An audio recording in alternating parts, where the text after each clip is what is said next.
Welcome back to my YouTube channel.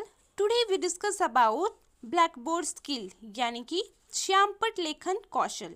तो आज हम इसको माइक्रो लेसन प्लान है इसके बारे में डिस्कस करेंगे कि जो ब्लैकबोर्ड स्किल है उसे कैसे यूज़ किया जाता है और किस तरह हम ब्लैकबोर्ड को यूज़ करते हैं। तो आइए जानते हैं। तो इसमें सबसे पहले डेट डालते हैं हम, जिस डेट हम डिलीवर करते हैं। देन क्लास लिखी जाती है कि किस क्लास का हमने टॉपिक लिया है। रोल नंबर लिखा जाता है, किस विषय का है। सत्य लिखा जाता है कि टीच है या फिर रीटीच है। उसके बाद सब टॉपिक लिखा जाता है कि किस सब्जेक्ट का कौन सा हमारे पास टॉपिक है। तो आइए आते हैं हमारे फुल प्रोसीजर में। तो इसमें सबसे पहले देखी जाती है प्यूपिल टीचर एक्टिविटी, कि प्यूपिल जो टीचर है उसकी एक्टिविटी क्या है स्टूडेंट के साथ। फिर उसके बाद स्टूडेंट्स का क्या रिस्पॉन्स है, और थर्ड है चॉकबोर्ड वर्क, कि आप ब्लैक बोर्ड में क्या वर्क करते हो।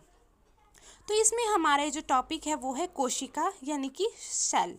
तो कोशिका के बारे में बताया गया है कि कोशिका क्या है, अंगों की संरचनात्मक मूलभूत इकाई है जिसे हम कोशिका कहते हैं।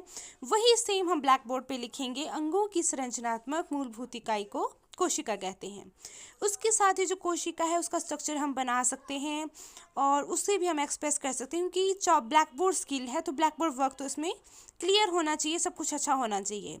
फिर हम थोड़ा सा है इसमें कोशिका की खोज, कि कोशिका की खोज रॉबर्ट हुक ने की थी, तो उसको भी हम ब्लैक बोर्ड में लिखेंगे।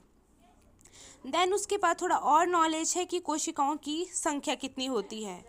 तो मनुष्य के शरीर में कई खरब कोशिकाएं पाई जाती हैं, जैसे कि यहाँ पे फिर वो भी हमने ब्लैक बोर्ड पे लिखना है कि कोशिकाओं की संख्या और कितनी, और जितनी खरब हमने बताई वो उसका सारा लिखना है। फिर हमारे पास आते हैं कि कोशिकाओं के प्रकार।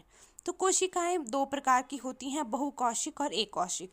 तो इसको भी हमने ब्लैक बोर्ड में एक चार्ट बनाना है, जैसे कि आप यहाँ पे देख सकते हैं। बहुकोशिक और एककोशिक करके हमने इसको भी चॉक बोर्ड में लिखना है।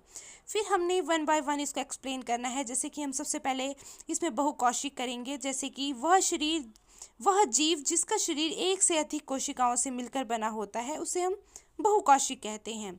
तो हम ये जो बहुकोशिक हमने चार्ट बना है इसके नीचे हम लिख सकते हैं थोड़े से पॉइंट में, जैसे बहुत से कोशिकाओं से मिलकर बना।